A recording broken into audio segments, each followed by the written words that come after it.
This is Buff Druid.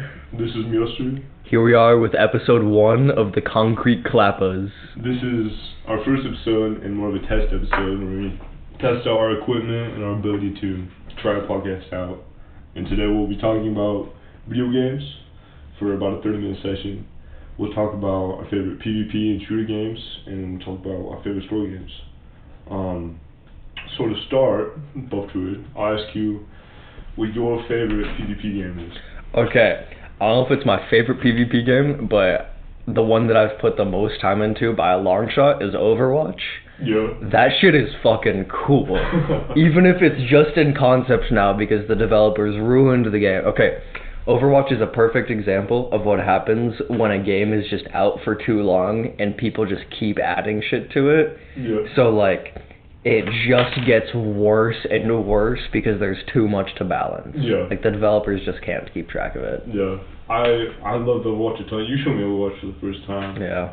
And I remember, do you remember we were in esports teams together? That shit was so much fun. Just getting a couple random dudes off the internet and like showing up to a Discord call and being like, alright, we're here, and then getting our shit kicked in by like grandmasters. Yeah. That was a lot of fun. Aren't you grandmaster, right? So for like 2 or 3 seasons at like my peak of Overwatch, when I was like playing the most Overwatch, I hit grandmaster once. The skill rating limit to reach that rank back in Overwatch 1 was 4,000. My peak is like 4,005 or something like that. Either way, I stood there for like I went down, up, and then I stood at like 3,900 for like basically until I stopped playing Overwatch. What's our below grandmaster?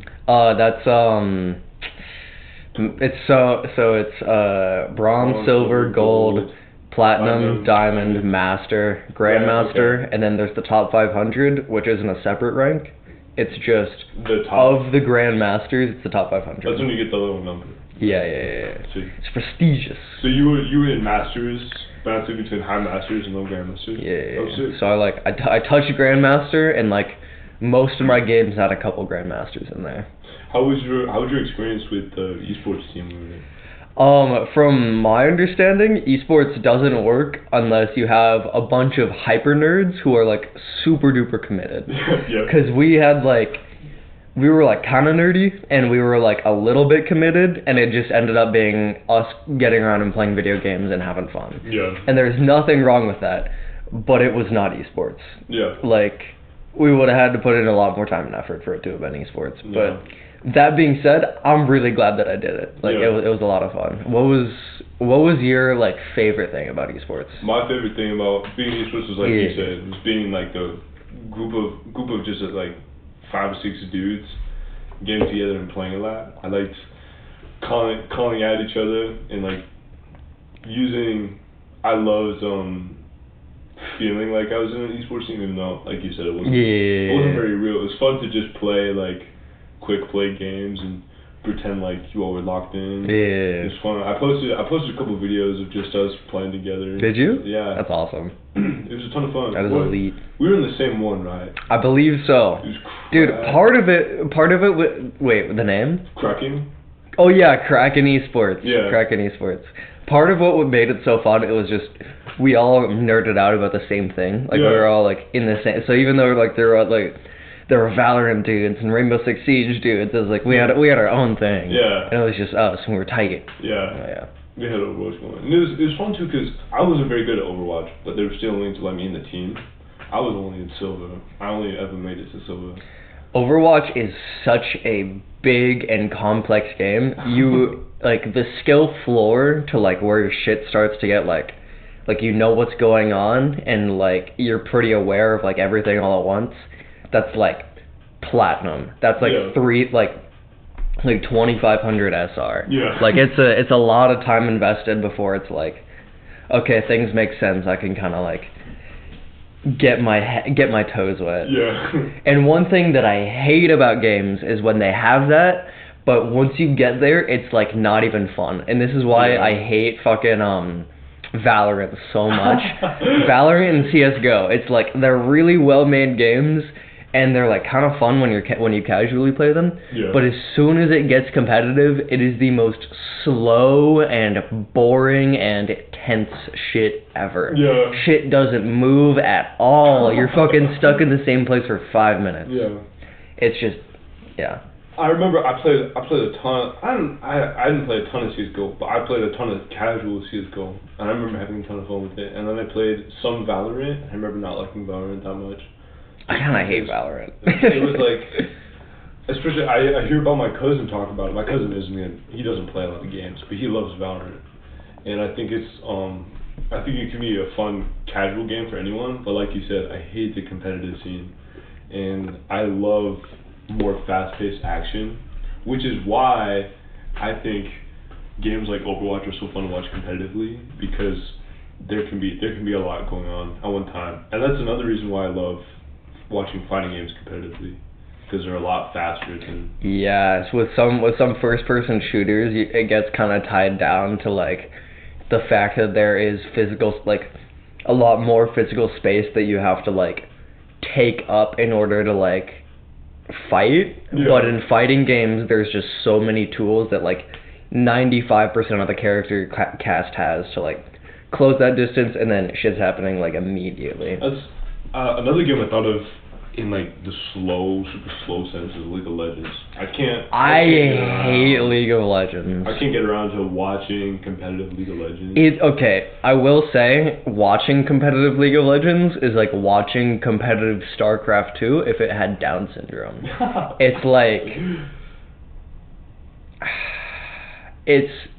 it has all of the hallmarks of a really competitive, really complicated game. Yeah. But it just sucks because it's League of Legends. Yeah. I remember watching videos like top 5 best moments in the FGC, and it was like, oh, Evo Moment 30. Have you heard of Evo Moment 37? It was like that, and then it was like, oh, this one time League of Legends when they did this thing, and I remember being like, this is so boring. Yeah, the epicness of it is kind of diminished by the art style and the fact that it's a top-down game, so you're not really like, it's almost like you're kind of like watching shit happen, not like you're doing shit. Yeah. Which I mean, it's obviously it's a very involved game, but just like visually speaking and like the impact of like these really intense and really like complicated and well-worked plays, it just kind of, it doesn't come across as well as in a game like Overwatch, where it's like, what the fuck just happened? Yeah. What is going on? It's so much more like, I like games where it takes physical effort to play. Like I want to like feel strain trying to do things other than just like thinking. I want to be forced to hold a log over my head while I'm playing Valorant. Yeah. And like, I played League of Legends. I have like a couple of videos where I'm playing League of Legends with Cameron, and I remember being like, oh, I mean, this is fun, but it's because someone's guiding me through it. Yeah. If you tell me, buy this upgrade, and I'll let you buy this, I'll let you buy this. Don't worry about anything else. Just buy those. That is one of the worst like common experiences in gaming, when somebody just is like, don't worry about this, just buy it, or like buy this or do this or pick this item, and the rest is perfectly fine, because the rest of the game is what makes it really fun, and the rest of the game is what makes it worth picking certain choices. Like playing around and being like, oh, this is better than this, and oh, I prefer this playstyle, and blah blah blah. It's like, that's where it kind of like becomes your relationship with the game. Yeah. That's why I loved the like little bit of Cyberpunk I played, because there was just so much customizable stuff, and no one was telling you, hey, don't worry about this. It was your personal experience. That's why I think skill trees are great in single player games. I don't think they're good in multiplayer games. Yeah, it gets really hard in multiplayer games, just because it's like, you kind of just don't play the game until you're at max level. Yeah. That's why. Did you ever play Paladins?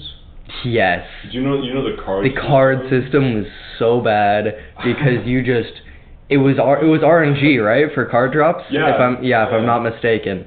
And you would just, until you got the drop that you wanted, and you're probably not going to unless you invest money into the game. Yeah. You're just kind of stuck with these mediocre builds for like the champion could be good, but because you don't have X, Y, Z and fucking Delta synergy all together, it's not like you don't even come close to like just a well specced out character. Yeah. I love the paladins. You know the 3 skills you get to choose before you play? I like that. That's just fun. It made characters more personal, but I didn't like the card system that went with it. Yeah, I really having super deep levels of customization is super duper important to me, but only really in single player games. I kind of feel you on that one. In multiplayer games, it's just like I wanna go. I wanna like pick what I want to pick something. I want to try it out and I want to have fun with it. I feel like because I want to get into the action. Yeah, with multiplayer games, I feel like more of the personalization comes with how you play those characters. Because you don't get to. When you play single-player games, you don't get to experience much of how other people play the game. Yeah. So that's where skill trees come in, and you get to make it more personal. But playing multiplayer games, and you're going against someone playing the same character, you guys can play them vastly different, which I think that's the best way to do making characters more personal. Is to just kind of play them in your own unique way. Yeah. Because there's a lot of like unique tricks and tips that like people who are good at the game, they're just gonna use them because they're there. But like to adopt a different play style, it kind of goes back to that thing of like having your own relationship with the game. It's just it's a very different way to play, but I think it gives you the best experience for sure. I think what makes good characters is characters with a lot of arsenal, a balanced character with a lot of good arsenal, and a character that will let you play them in your own way. You don't have to be locked into a certain play style in order for that character to be good. Yeah. Like that's sometimes what makes characters bad. Yeah. Lack of personalization. Yeah, the niche that some characters force you to play into can make it so that they're just completely useless outside of that niche, and there's no real applications to make them good unless they're in that niche. Like there's no legwork on your part. It's just, oh, I'm in this situation, let me pick this guy. Yeah, and that's what Street Fighter 3 is a really good game, and there's a lot of good top 2 characters, and I didn't know that one of the characters I played, Yun, was one of the best characters, but he's only the best character when you play him a certain way. And I think that makes a good balanced character, because I could still play him and not feel bad about playing a top tier, because I didn't play him the way I get you. And some of the characters like in Guilty Gear, like characters like Happy Chaos, like you can play him super douchey. And the man has a fucking gun in a fighting game. Who's the British time traveling dude again? Is Axel Lowe, right? Yeah.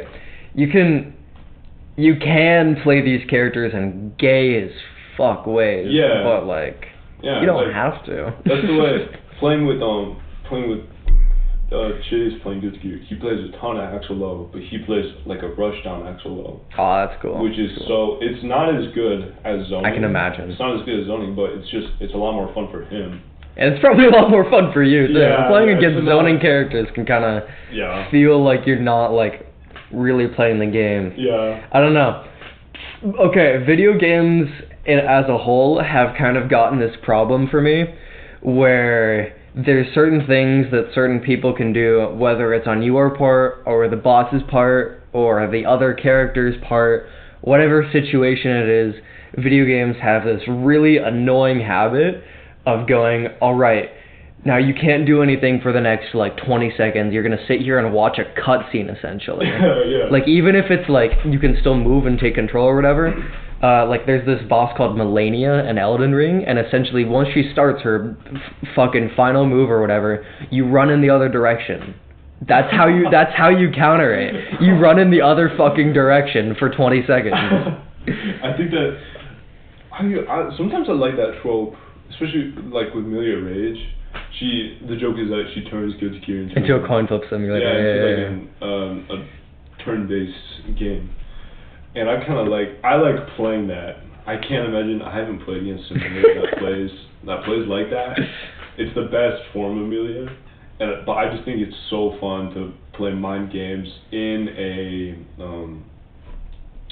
in a multiplayer game. To kind of flip this scenario, I'm being contradictory in how I was saying I don't like skill trees in multiplayer games, and I don't like it when gameplay is slow and boring. But I like it when I'm in control and I get to make other people feel that way. And I get you. So as long as you're having a fun and fast-paced experience. Yeah, as long as I'm having these. That's why I love Junkrat so much. It's Dude. just like I get to control space as much as I want. Yeah, it's really fun when you're on like the mini boss side of it. Yes, exactly. Like when you're just walking through and absolutely decimating everyone, but it can being on the other side of it, especially when the developers decide to put those kinds of tools in the hands of bosses. Yeah. It can get a little bit frustrating to say the least. Yeah. I remember listening to Lucas play Call of Duty and hearing him complain about the same things, and he changed his sensitivity and his settings to where he could play better, but he was matched with players that were better, and he didn't like that because he felt like it was fair now. So I was talking to him, he was like, yeah, I just turned my sensitivity back down so I could trash on kids again, and it's just our urge to beat a mini boss. Yeah. It's too much fun. Yeah, it is a lot of fun, I will admit. And that's what makes the end games of like these long story games so fun as well. It's like you spend, like statistically, you spend the least amount of time in this portion of the game, but that's where you have like the most like memorable aspects of it and the most like epic boss fights and blah blah blah. Like all the cool shit's happening during there. And that's why I think Souls games and games with emphasis on bosses being big and bosses being really hard and rewarding you, or rewarding yourself. You feel like you're rewarding yourself with those games. I feel like those games do a really good job at making it seem like you're working towards something. Yeah, the reward system for those kinds of games it's a little bit fetch questy in the sense that you kind of have to like until you do the thing, you do not get the reward. There is absolutely no in between. Yeah. Like you have to overcome the obstacle, and until you do that, you're not really like you don't level up, blah blah blah. Like you're just kind of stuck, and you have to kind of ram your head against that wall. Yeah. But that is, in my opinion, the most fun aspect of Souls games. Like there are ways to like. You can go out and like farm souls by just like souls are like the level up mechanic essentially. Yeah.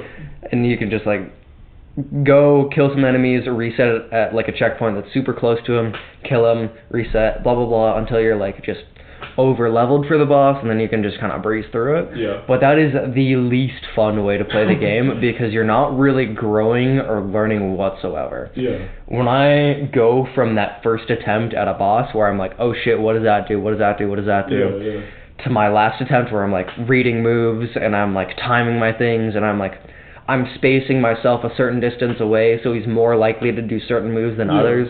I have grown from the first attempt to the last attempt. Like there is progress there, and it's not on the part of the game. It's a part. Again, I haven't really thought of this before, but like it's kind of like that. My relationship with the game just kind of like allowing me to get kind of more in tune with it. Yeah. If that makes sense. In Dark Souls games with big bosses and the constant repetition of playing the boss over and over again. After the first boss, does the second boss get easier, or do you feel like it's just the same thing as you go in the first time you die and then you learn through that boss? I feel like it's kind of similar, but with these games, each one of them is like they're kind of similar to each other and like the formatting of it, but as far as the systems go, like they're fairly different, and the bosses are they try to be as unique as they can, so there's not too much overlap from one to the other. So while I might be getting better at like the system mechanics, I'm not necessarily getting better at the bosses by completing the first, second, and third boss. I'm getting better at those bosses, but that might not help me at all on boss number 4. Yeah. That's why I can never get around playing RPGs, like turn-based RPGs. But Yeah. that's why I love Undertale a lot. It's because there's the skill aspects and the dodging the moves aspect, and every boss has a different mechanic that forces you to relearn. Yeah. And that's why I like Undertale a lot. It's because it forces you, instead of being like, okay, here's a boss, he's the same as this boss, but just a little easier. Every boss is different, and then you have to learn a new mechanic. So is that kind of what you? Yeah, for the most part, yeah. Just kind of having to adapt to these new strategies and new situations. It's the part of video games that I enjoy. It's kind of just going through and leveling up and like, oh, I can use this thing now and I can use this thing now. It's kind of cool, but getting really good at the shit that you're like allotted from the very beginning, that's a lot of fun. Because usually that goes like super deep. Out of all the single player games you've ever played, what do you think your favorite boss is? My favorite boss. Okay, so when you said when you said single player games, my mind immediately went to Cyberpunk. Yeah. The bosses are kind of ass in Cyberpunk though. Really? I'm not even gonna lie. There are these things called cyber psychos, and essentially it's just an NPC that they just shoved full of a bunch of like the augmentations that like you're allowed to use as well, but it's like they get like twice as many of them. Yeah. So it's essentially just like this over leveled like version of you that you have to fight, and it's like it's really cool in concept. But in practice, it just kind of comes down to who can fill the other one with lead faster. Because there's a lot of ways to just kind of like pause time or like make you do things faster than the other person. Yeah. Like with hacking, with this thing called a Sandevistan, which just kind of like slows time. And there's this thing called a Kresnikov, which also slows time. Like, there's a bunch of ways to make yourself faster than the enemy, so you just use all of those, and you pump them full of lead and damage, and then you wait for your cooldowns to recharge, and you hopefully don't die while they do the exact same thing.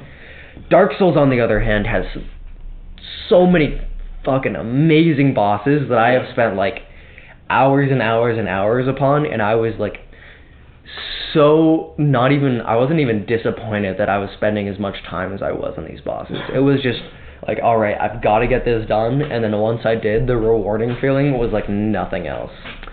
So, my favorite boss in all of Souls,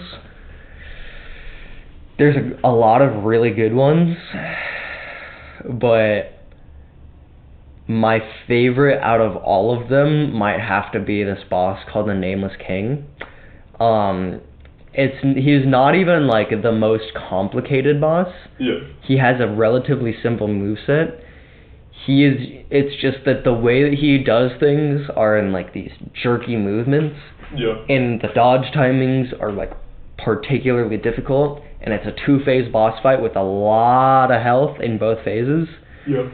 So it just, the culmination of all, and the cinematic aspect of it too. I feel like the cinematics of these boss fights they're not even underrated anymore. Yeah. It's like you're watching a fucking like feature film in front of you, and then the boss is like, da da da da, now I'm gonna fucking murder you. That's what I've seen. I've like watched bosses from the Souls games, and they look cinematic. The cutscenes are phenomenal. They're just so good. But no, the Nameless King is just he's not even the hardest boss. He's pretty hard. He's not like the most technical boss. He's like fairly technical, but like it's none of those things. It's just how well all of them come together, and the fact that he was like one of the first bosses that I didn't like have somebody kind of like handhold me through, because Dark Souls 3 was my first Dark Souls game. Oh no. And when I played it, I played it with my best friend, and we essentially fought every boss fight duo. And he was like kind of a little bit over leveled for some of them. So the earlier boss fights, like he would just kind of like stay back or whatever. You played on multiplayer. Yeah. Not just you like. Not just me. Okay. But I feel like that's I feel like counting these kinds of games as a multiplayer game isn't really fair. Yeah. Just because the best experience is single player. Yeah. And this boss was like one of the first of that game where I was like, I had to slam my head against that wall by myself, and once I got over it, it was just the most like catharsis I've ever felt while playing video games. Yeah. It just felt amazing. That is sick. I don't know. It's multiplayer. Actually, no, I did. It's I just didn't technically multiplayer. Yeah, it's weird because you can't go between areas. Multiplayer, you have to like unsummon, and then you like it's really weird. Once you've beaten a boss for a certain area, you can't summon somebody in that area. So like, let's say I beat like, there's this guy called the Old Demon King. He's in the catacombs. Yeah. The catacombs are a super big area and there's a lot of items. If I beat that guy and then I want to go back through the catacombs with my buddy and like loot items and shit and like have him like tell me where to go or whatever, I can't do that because I've already beaten the boss. So it's like, there's a lot of weird niche things around the multiplayer, and the multiplayer is kind of gay, but like, yeah, those games are definitely better played single player. Yeah. Do you like boss rush games?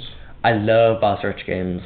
Whenever I play whenever I'm replaying a Dark Souls title, I'll essentially boss rush it. Yeah. Or I just kind of like go get the thing that I need and then run into the boss room and like take like 3 or 4 tries and then I kill it and then I level up and then I go to the next thing and then I might get like a boss weapon or like something to make it a little easier on myself, but other than that it's just boom boom boom. I love boss rush because it keeps you just in like.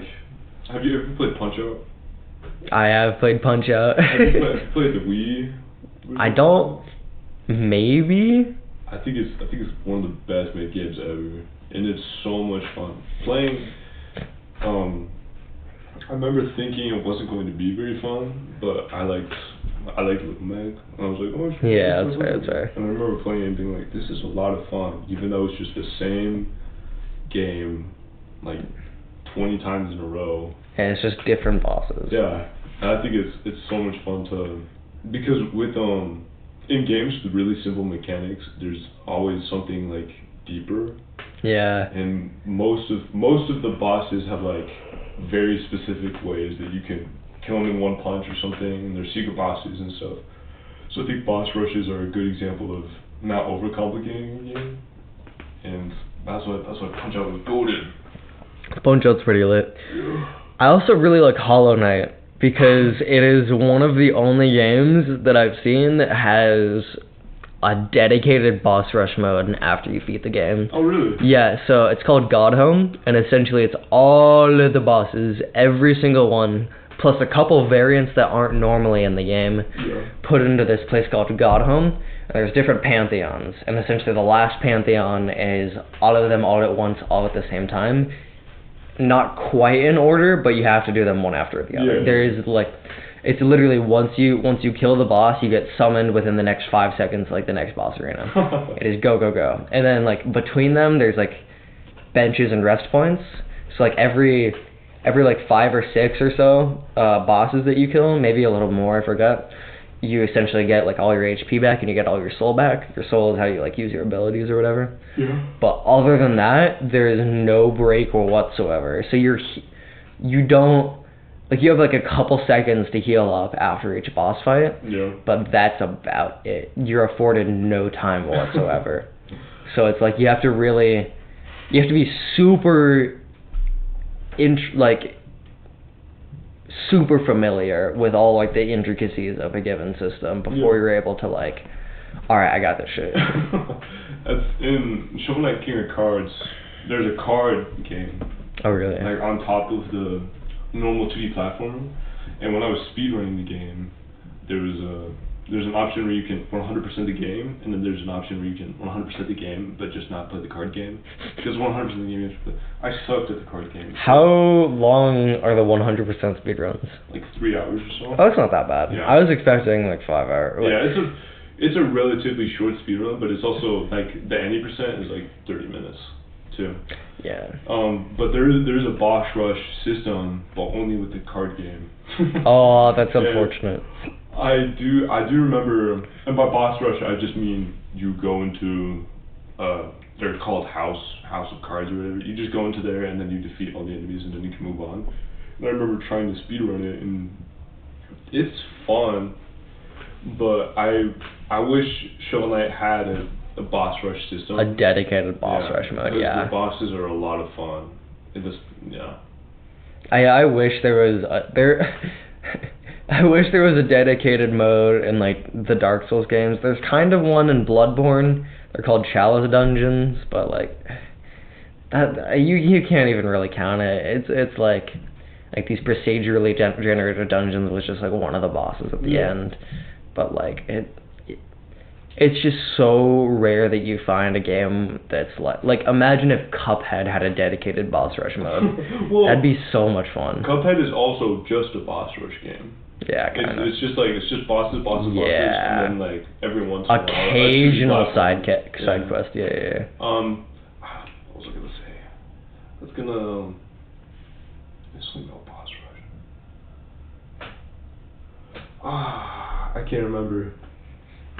Yeah, either way, the bosses are one of my favorite parts of video games. Oh, I know what I was gonna say. I love the idea of a boss rush, but I also love, like, in Dark Souls and in Shovel Knight and in games other than purely boss rush games like Cuphead and Punch Out, I love going through a level and getting the mood of what the boss is going to be like. And I don't know what Dark Souls is like with this, but especially in like Zelda games, you go through the dungeon, a very specific theme, and then you fight the boss, and you expect the boss to be. If you're in a volcano dungeon, then you're probably gonna fight like a fire dragon. Yeah. I love that so much, especially in games where they do subtle theme matching. This is sidetracking, but I love when they match up pieces of the soundtrack from the level and the boss, and then just kind of I know exactly what you mean. Have you ever played Sonic Advance?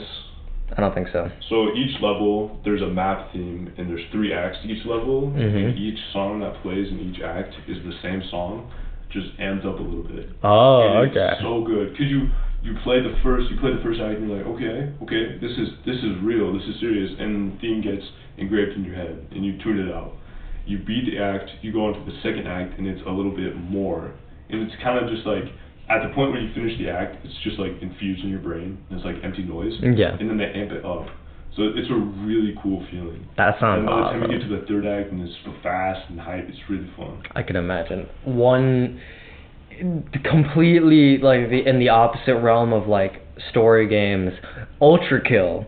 Which is a game about a robot that is going through and killing demons in hell. Yeah. That is literally it. It is just Doom, but like 8-bit. Yeah. They do that so fucking well. All of the levels are like themed, and the bosses at the end, like they're not linked to the theme in the sense that you can kind of guess what they're going to be by hints given in the level.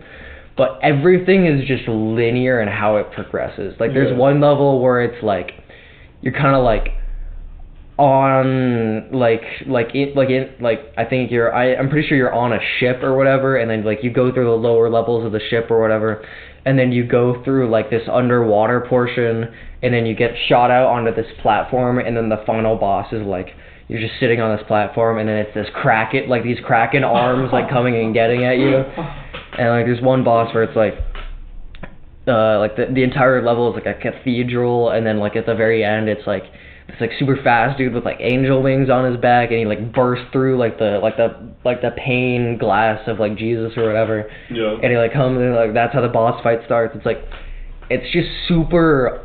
That's the perfect way of what I was gonna say. It's all on brand, and by the time you get to the end of it, nothing feels out of place. Yeah, exactly. Exactly. I will admit, sometimes when I'm playing Dark Souls games, I'll be like, damn, why the fuck is this dude here? Yeah, sometimes bosses can feel like a little out of place. Not even the bosses, just the enemy placement's a little weird. Just because I will admit, FromSoft is a tad bit lazy with their normal enemy design, because they kind of reuse like general enemy themes between games. Like not like they generally won't do 1-to-1s. They have done a couple 1-to-1s, only really in Elden Ring because it was so big and they kind of needed to like reuse assets. Either way, they're kind of bad about like reusing like ideas here and there. So it's like it's almost a callback to the previous games, but at the same time, it's like, man, why the fuck is this guy like here at all? It doesn't make sense. Shovel Knight's really good at their enemies, especially their smaller enemies. They do a really good job with the placement. It feels like, especially I love speedrunning 2D platformers, learning the in and outs of enemy placement. Dude, room mapping is one of the coolest things that I've ever come across. Like, what do you mean? Okay, so I don't know how this is in other 2D platformers, but essentially how Hollow Knight works is there's rooms, and the rooms are connected by corridors. Yeah. While you're moving through the room, once you enter the room, enemies are at a certain spot and they are on a certain trajectory. Yeah. And the idea is to just get through the room as fast as possible with everything already pathed out. Yeah. So you can essentially go section by section and map out the fastest possible way to complete a game. That's what 2D platforms are good. Dude, that's why, so good. That's why I don't think I could ever speedrun a game like Doom, where they do the same things with room mapping. They do those same things just in a 3-dimensional space. That sounds so And terrible. I could never do that, especially with the bugs and everything. Dude, watching glitch speedruns is insane. It's like, how the fuck do people find these things? And then how the fuck do you use 5 of them in a row? Yeah. Speedrunning Shovel Knight it was really good for me. It's a really good like door into speedrunning because there aren't very many glitches. There are mechanics you break to use to your advantage. Like there's canceling things, canceling your moves and stuff.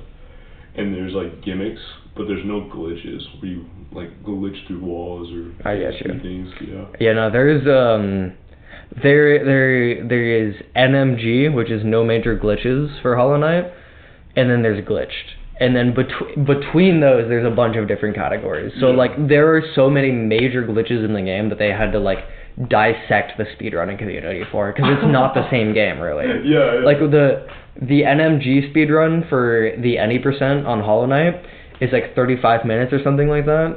The glitch speedrun is like 5. That's Ocarina of Time is a huge game. It was revolutionary. Dude, how big it was. have you seen people speedrun Subnautica? That game takes like 10 hours if you are on a fast track. Now it's like fucking like 30 minutes or some shit. People are just like glitching through to like the bottom and then doing the dialogues or whatever, blah blah blah. Ocarina of Time has been around for so long. It's been broken to like its core. It's kind of like, Super Mario 64. Yeah, oh yeah. It's for speedrunning. Oh yeah. Ocarina of Time is such a huge game. I think it's the biggest game on the N64. Really? I think it has the most storage, and the speedrun for it is like 4 minutes. I was watching. You watch the speedrun and you're like, oh, this looks pretty normal, and then he like does a couple backflips and then the game ends. You're like, I tried to watch a video explaining it, and I was like, this doesn't make He does a couple sense. backflips in the game, and is like the perfect explanation of glitch speedrun. How you beat Elden Ring the glitched way is essentially when you're holding a block animation, there is a certain amount of frames before it technically recycles, and you do like a tiny glitch between like your normal and this, and it's like imperceptible by the human eye. Yeah. But if you time it perfectly, then you can catapult yourself from where you are to wherever you're looking at. So people essentially sent themselves in like from like the start of the map into the bottom of the Erd tree, where the final boss is, and so it spawns and then immediately despawns and dies, and so you just win the game. I love watching. It's so funny. I love watching glitch speedruns that I don't understand at all. You're like, what is happening? Dude, Moist Critical learning speedrun glitches is one of the most entertaining things ever. It's amazing because he's like going back and forth between like the run and like his own little like commentary, and he's like, all right.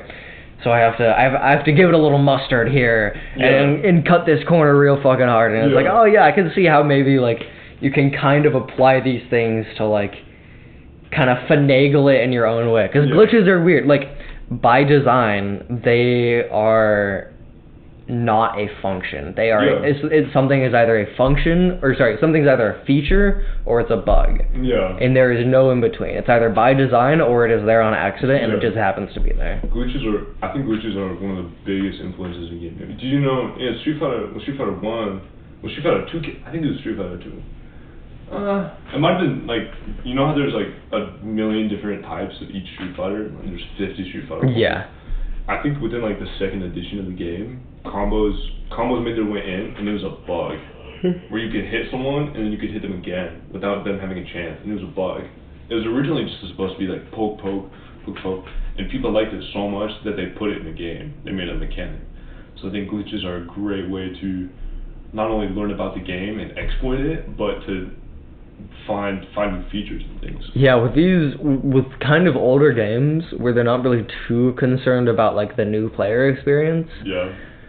These developers are like explicitly patching around shit that has been there for so long that people just use it. Like Hollow Knight kept coming out with certain patches, but the speedrun community, like, they don't play the current version of the game. They downpatch it to a version where there's all of, like, the glitches that aren't technically a part of the major glitch category, but they're little things that can cut, like, maybe 5 or 10 minutes off of a speedrun, and it's, like, it makes it so much more interesting and entertaining because it's just, like, it's little baby things along with the normal game mechanics that they're already abusing to have these insanely impressive and super fast runs. Yeah, and that's why I think it's good that game developers let us go back to previous versions, like especially Minecraft. Minecraft is huge for that. Minecraft's amazing for that. Imagine if every single time a new like 1.11112 came out, that you had to like redo your entire mod pack. Because that's what people have to do. Yeah. So they just keep their servers on a certain shit, and then like every like couple months or like every year they'll update the mod, or like it's essentially a mod pack to their new server. Going back to PvP games, if I could go back to a certain version of Overwatch and play that for the rest of my life, I think everyone would be going back right before Brigitte got out. Yeah, dude, exactly. Brigitte ruined that game. She turned it from a first-person shooter to a MOBA. Like, it went from Overwatch to Overwatch, but now it's like kind of League of Legends. It's like that's why I think we should bring back cartridges and things. If you released a cartridge and you released it mass producedly and there was a bug, you had to release a new version. Yep. You had to spend millions of dollars. That's why vegan cartridges are lit. Melee is crazy. Dude, Melee is nuts. There's so many fucked up things in Melee. And you can't fix them. You can't. You can't fix them other than modding the game. And that's what made Melee so good. And I think it's really good that modern fighting games have good balance. But there will never be another game like Melee. Because of how broken it was, and because of how good the players were at exploiting. I don't think like a game like Guilty Gear could work if it was as fucked up as Melee. Yeah, it's really hard. Melee is a perfect storm of bugs and bullshit and a good time. Yeah. It was and super duper duper massive nerds who are good at the shit that they do and have put fucking hundreds of thousands of hours into their craft. Watching people who are, we've talked about this before, watching people who are good at Melee is like nothing else. It's like there is no other game that makes me go, holy fuck, I am so far away from this level that they have achieved than Melee. That's what I thought. I got an emulator and I was like, I can't wait to play Melee. I was playing the game and I was like, this is the slowest game ever. I remember just being like, I can't do anything. My character's so slow. Literally. Watching tournaments, they're... The way that you get around, like the way that people move, the way you move is a glitch. Is hard. The way you move is a glitch. You have to practice. It's not just moving.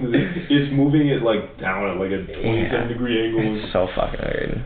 It's so much fun. I remember going to my cousin's house and in his garage he had like a smelly couch and big CRV TV with Melee. Smelly couch. And I remember just being like, for the rest of my life, I want to just play Melee and sit on a smelly couch. Dude, that would be lit. And I remember just being like, if I could just do that and work minimum wage for the rest of my life, I'd be happy.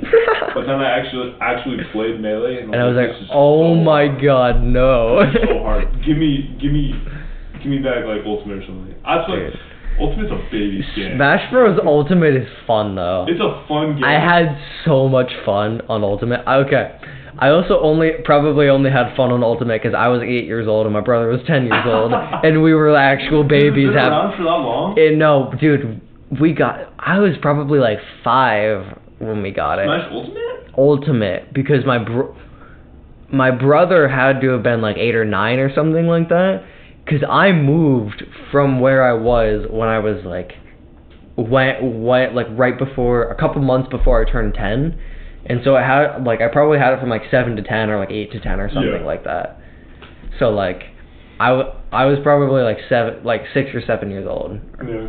I'm grateful for it because it was my in on the fighting game community. I get you. And I remember going to competitive scenes and being like, this is cool. Like, this is like, it's like a sport. I get like you. a video game. Yeah. And it is my in, but looking back at it now, I'm like, it's a really good ease into fighting Yeah. games. And it's really, the mechanics are simple. They make it feel like you're playing Melee. Yeah.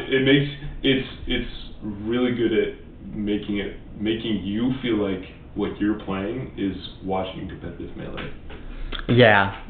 The games that do that, like, offer that kind of feeling of, like, once you, like, get to a certain level, like, you kind of feel, like, there's still distance between you and people who do this professionally. Yeah. But, like, just that feeling of, like, proficiency in something that it gives you, that, you kind of have to, like, reach that, like, there is no before then, like, you have to go past that. It's just like, like, I hate to go back to Dark Souls so much. No. But once you learn what the fuck's going on, and once you, like, start to get boss patterns down, it goes from this, like, kaiju fight where you have no control of what's going on to, like, a math equation of, like, alright, I've got to wait this long between attacks, I have 2 lights or 1 charged heavy between this sequence, like, everything it turns into a science. Yeah. It's such a good feeling. Games that make you feel like you're a lot better than you Yeah. are really, they're good games. Because you're playing and you're like, this is so much fun. But games, like I assume, Dark Souls that make you feel like you suck. Yeah, until you feel like you're good at Dark Souls, it feels like you shouldn't be playing Dark Souls. Yeah, you just don't feel ready. Yeah. It is phenomenal at making you feel like you are so underprepared for the challenge that is right in front of you. It's like, alright, you get 2 sticks, you die in 1 hit, and you get this Healy potion. Go kill God. And you have to figure. The best thing about Dark Souls is that it tells you fucking nothing, and you just have to run around and figure it out. Yeah. I love that. Some people don't like that, and I completely understand. You just want to get on and play your video game. Yeah. But I love going around and figuring shit out. It is just one of the puzzles. Yup. That's why I like Cyberpunk so much too. Yeah, There's a lot of Cyberpunk. There's a lot of Cyberpunk to unpack. And you can do it all in your own way, at your own pace, and it makes you feel like, you are John Cyberpunk. Like, you're there, you're in that shit, and you're doing it. I think, this is gonna sound touchy, but I think our generation has a really hard time with games like that.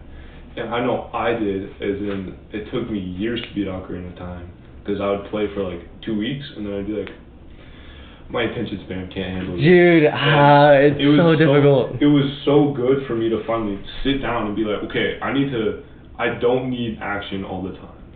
I don't need, coming from Guilty Gear Strive, the fastest fighting dude, like on Guilty planet Gear Earth, is so fast. to Ocarina of Time, I was just like, it's so nostalgic. It's a really nostalgic, pretty game, but I was just like, I'm just bored. Yeah. I just feel bored. And committing myself to play it more, I enjoyed it more I played. And now I want to play it again. It's that feeling of investment. It's Yeah. high key why I go back to those games that are like, man, the storyline is like 70 hours long, but like that's another thing with like TV shows too, is that I just keep watching the same thing over and over again, and I don't. One Piece. I don't want to. The One Piece is real. I don't want to experience anything like outside of Cowboy Bebop, dude. Samurai Champloo, Space Dandy. If Cyberpunk Edge Runners was as long as One Piece, I don't know if I would watch anything else for the rest of my life.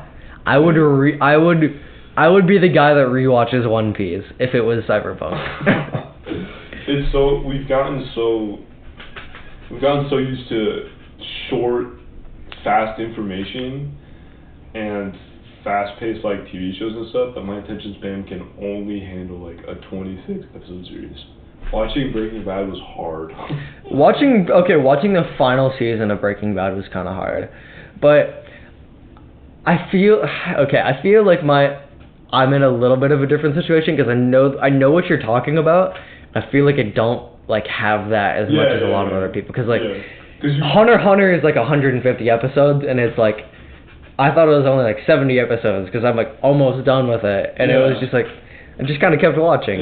Like it's just, I don't know, it's just kind of an along for the ride type of thing for me. It's not like I have to dedicate like extra mental faculties to be like, alright, this thing is long, I need to not get distracted and go and do something else. It's more just like, I'm really good at investing myself in shit. Yeah. And so it's just like, yes, next thing.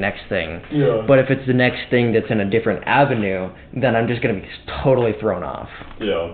That's why one of the biggest helps for me in playing Ocarina of Time was deleting social media. I've never been... when I get better at Ocarina of Time because I deleted Instagram. Because everyone knows that scrolling's bad for you. It destroys your attention span. And I was like, I want to... That's bullshit, come on. I want to sit down and play Ocarina of Time. I don't need like to be scrolling. So I wanted to do something more productive, which is playing a long story video game. Yeah.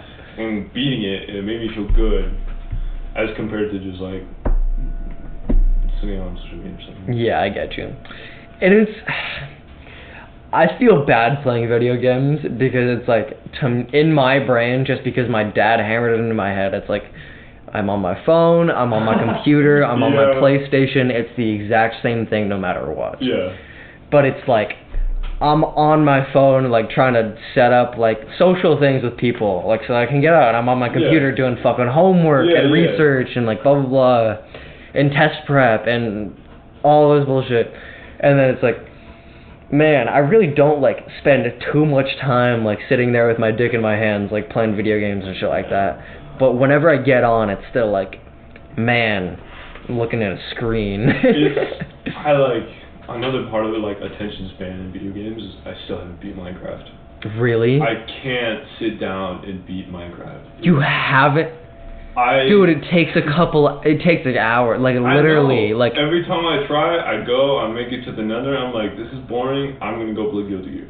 I want something faster. I want something fast, and that's a bad habit. Okay, so you have a really bad then. Yeah. Okay, I guess it makes sense if you did play a lot of Guilty Gear, because that shit is like boom, boom, boom, boom, boom, Yeah, boom, boom, boom, boom, It and gives it's just one thing and another thing and immediately the next match, and it's just like combos and It makes strings and options and fucking so like just bwomp, bwomp, like this fucking like DMT trips worth of like video game at you all at once. It's like I'm trying to sit down and lock in and play. Like I'm playing the Majora's Mask right now. Yeah. Which is good for me. And I played last night for like 20 minutes.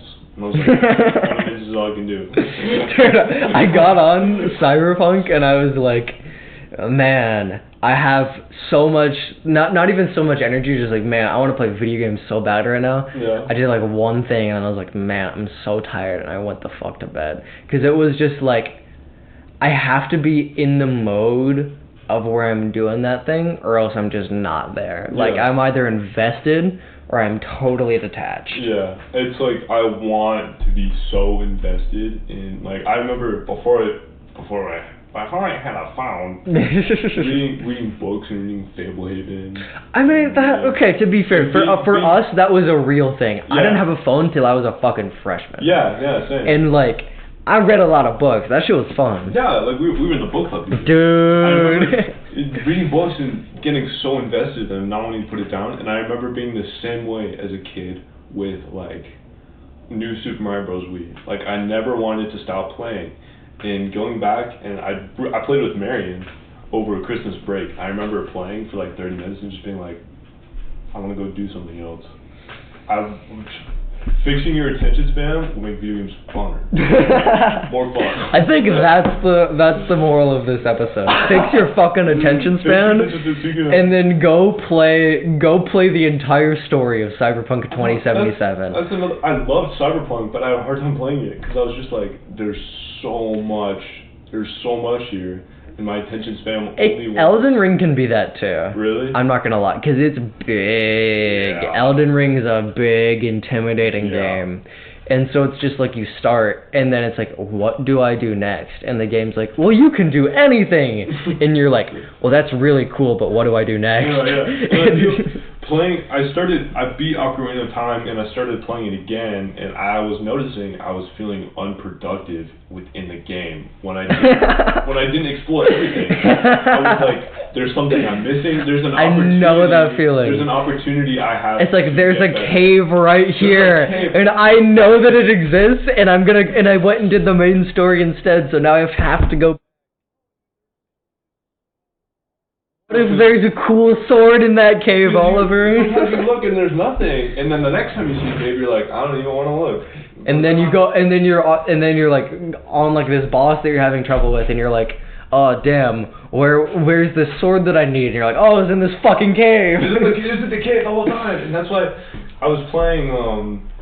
I don't think I'm at fault for this. Within Ocarina of Time, there's a temple called the Water Temple, infamously the worst temple in the game. Yeah. It's just kind of annoying, kind of pissy. There are textures on the walls with the Triforce on it. You go up to it, you play a song, it changes the water level in the temple. I don't have a CRV TV, so the graphics are awful, and I couldn't see the textures. I physically couldn't see the textures on the wall. That's why it took me so long to beat Ocarina of Time. It took me years, because I would get on, I just get frustrated, I get off, and I think it's just like you just don't feel productive when you play a game. I feel like a lot of games have that one part though. Like I was replaying Monster Hunter recently, and it has these two sections. One of them's shit and awful, and one of them's kind of like okay, and they're tracking sections. And essentially, you go out into these environments, and you have to look for monster tracks. Yeah. You're not hunting anything. Like there's shit around you, but like you're not hunting anything, and it doesn't really like matter if you kill anything. You're just looking for fucking tracks. Yeah. One of them is you're looking for this like just a single monster for fucking. I think it takes you like 5 or 6 expeditions, which are the little trips you go on. No. It is painful because it's like 20-30 minutes an expedition of just running around the map, having your little flies glow around some shit, and then going and pressing a button, and it's like, oh, picked up some tracks. Yeah. That's fucking it. And then you go to the next tracks, and then the other portion of it, it's kind of like the same thing, but it's a couple of different monsters, and it's across different locations. Yeah. So it doesn't feel quite as shitty. essentially a really long-winded way of saying all games have like that one area where it's like you kind of can't keep throwing yourself at it, Yeah. or else it's gonna suck. Yeah. Like for Ocarina of Time, I imagine it's the water, Yeah. the water level. But for some games, I feel like they don't have that. Like playing have you ever played Breath of the Wild? I haven't played Breath of the Wild. Playing it, I was just like, it was just fun the whole way through. And that's another weird thing. My attention span was great through Breath of the Wild. Really? Playing it, I was just locked in, and I never wanted to get off. Dude, I'm having a really hard time getting invested in God of War Ragnarok. Really? I loved the first game, and the second game is just the first game but better. But I just can't play it. I don't know why. It's like I paid. Me and my younger sisters, we all bought Tears of the Kingdom to play together. I have not put it in my console yet. I haven't even put it in my system yet, just because I haven't gotten around to it. And it's just like... Wait, do you have a Switch here? Yeah, I have a Switch Lite. Oh, yeah. I should play on that's another... For some reason, there's a lot of... I think it's just newer games. Like Splatoon 2 and Splatoon 3.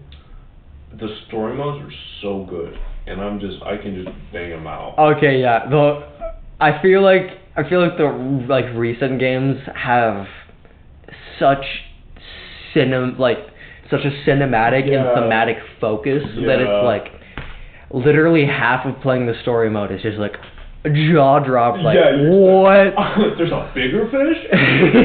It's so fucking cool. And no, go on. I was just gonna say that's probably one of the biggest things in investing me in a story or a video game. Make it pretty. Make it pretty. Cyberpunk's pretty. Make it. Hollow Knight is beautiful. I know. Dark Souls and Elden Ring are spectacular. They are these fucking epic masterpieces. When you walk in to this one room in Dark Souls 3, and it's just like skulls and bones lining like either side of the hallway and like pillars. Yeah. And there's just this dude fucking like sitting at the very back of the room, like slumped over, like this giant dude. And he just starts moving, and he picks up this massive fucking sword next to him, and he stands up, and he's like 5 times as big as you. This one didn't even have a cutscene to it. Yeah. And it was like, just the magnitude of what's happening in front of you as you're about to go into this like epic part of this, not even the story, just this epic combat. It's so good. It makes you feel like what you're about to do with this combat is just, it's gonna be like nothing else you've ever done. Yeah. Like it just makes it feel special. I feel like I can't play a game unless whoever I'm playing looks really cool. That's huge.